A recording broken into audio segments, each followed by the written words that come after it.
In this episode, I will tell you about the events that happened to us in autumn 2022. September began like a calm, ordinary month, but in reality it turned out to be the opposite of regular. But let's start with the very beginning. In September, beautiful golden autumn came to Moscow. We spent a lot of time outside, enjoying the nature, collecting leaves and berries, admiring the beauty of the pine trees, and feeding the squirrels.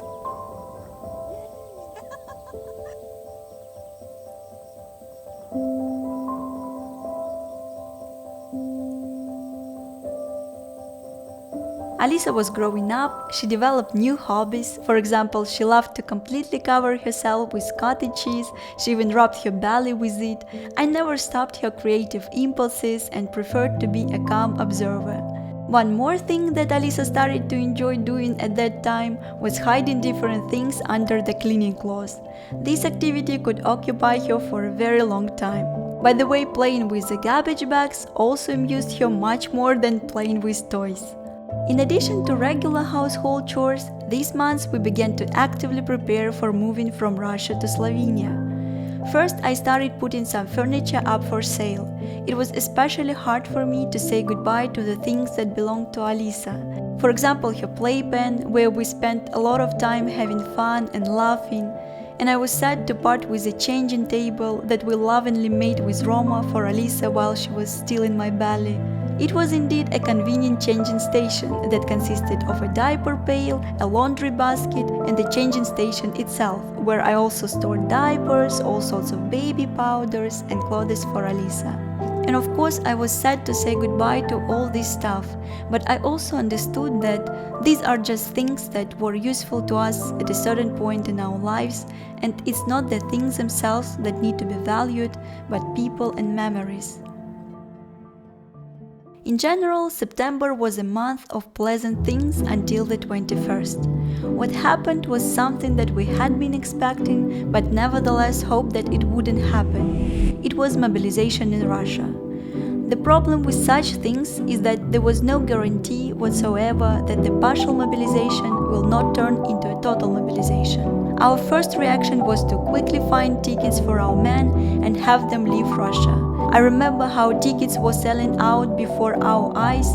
In few hours, almost all the direct flights were sold out. Luckily, in the evening of the same day, we managed to send a friend of ours to Kazakhstan and also managed to book flight for Roma.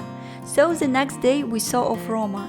The journey ahead of him wasn't an ordinary one, as all other routes were pretty much closed. From Moscow he flew to the northern city of Murmansk. He said that Murmansk had unusual nature which had a weird out-of-earth vibe to it. All trees were smaller copies of their continental relatives. In Murmansk he spent the night in a small hotel, and early in the morning he took a transfer to the border of Norway's town of Kirkenes. They passed through many beautiful autumn landscapes. In general, the drive took 6 hours, taking into account the time that he had to spend in queues at the border. The taxi driver said that he had never seen such a huge number of men there, although he travels along this route quite often. At the border post, they were asked questions about the purpose of the visit. Many of the men were denied passage since their names were on the list of the mobilized. Throughout this emergency journey, I was very worried about how he would cross the border. We constantly talked via video calls. Thanks God, everything was alright. From Kirkenes, Roma flew to Tromsø, the largest city in Poland, Norway. From the window of the plane, Roma captured incredibly beautiful Arctic nature. Usually tourists visit this place to see the northern lights. Someday, and of course under different circumstances, we will definitely visit and explore this beautiful place together. From Tromsø, Roma flew to no less picturesque city, Oslo, where he spent the night in the hotel. From the charming Nordic capital, he flew to Paris, and then from Paris he flew to Ljubljana. All in all, it took him 5 flights to reach his final destination.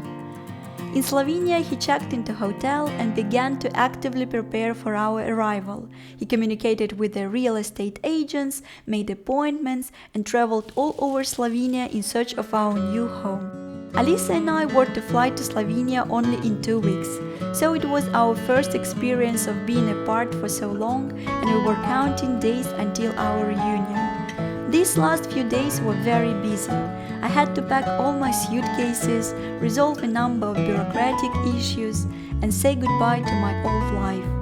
I must say that we did a good job, although we missed Roma a lot. In the morning we as usual got out with Alisa, brushed our teeth, prepared breakfast and ate it together, then we went for a walk.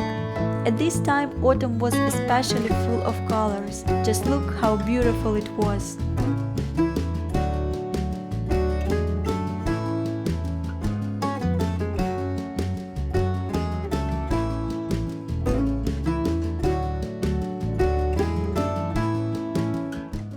These were difficult days when you understand that you need to say goodbye to your family, friends, and home. I tried to spend more time with my loved ones.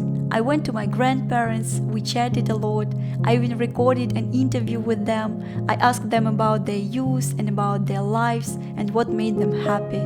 Like in my childhood, we drank tea with milk and ate sausages, chatted and laughed. Then I said goodbye to my brother and sister. We stood by the car for a long time, agreed to meet soon, and hugged tightly. My friend Lila also came to my place with her daughter. We finally introduced our children to each other, and of course we were sad that after my departure our meetings would become rare. I remember that as a gift she gave Alisa a cute toy house, and Alisa happily played and hid in it all these last days. My parents also came to spend the night at our house, and we had a family evening. We talked, discussed our future plans, and played with Alisa. It was very sad to say goodbye, and at that moment, to be honest, I didn't fully realize it, or I tried to drive these thoughts about our separation away from myself.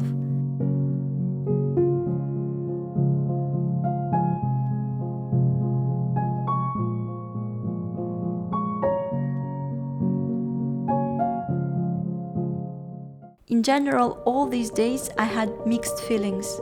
On the one hand, I was very sad and scared. I realized that the time had come to say goodbye to my old life, to my family and friends whom I love very much and whom I don't even know when I will see again.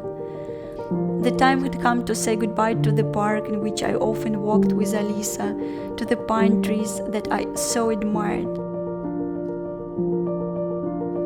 But on the other hand, simultaneously with these feelings, new feelings appeared in my soul. It was a pleasant feeling of excitement about the upcoming changes and reaching a new level of independence and freedom, a spirit of adventure that calls you into a new unknown life, a story that I can write myself. And I will definitely take all these pleasant memories that I have about my life in Moscow with me and make films about it. Films that we will watch in the future with our whole large and friendly family by the fireplace.